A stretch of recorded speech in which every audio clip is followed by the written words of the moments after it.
Good evening mga idol. So, ito po ang eksena natin kanina sa kahabaan ng Session Road.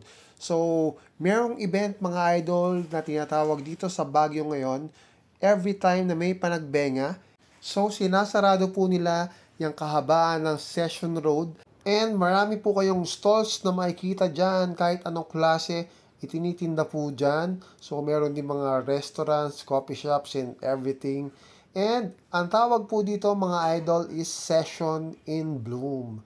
So, ayan, kaya ng sinabi ko kanina, sineselebrate po yan at nagaganap tuwing panagbenga and 1 week po nangyayari yan mga idol.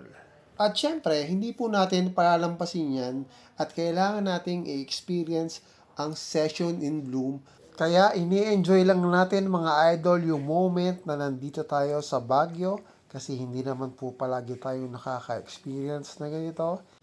And I make sure na minamaximize ko rin lang po ang ating semi-vacation dito sa summer capital of the Philippines. So, yun lang po mga idol ang may share ko sa inyo ngayon. Ingat po tayo lahat at ayos na.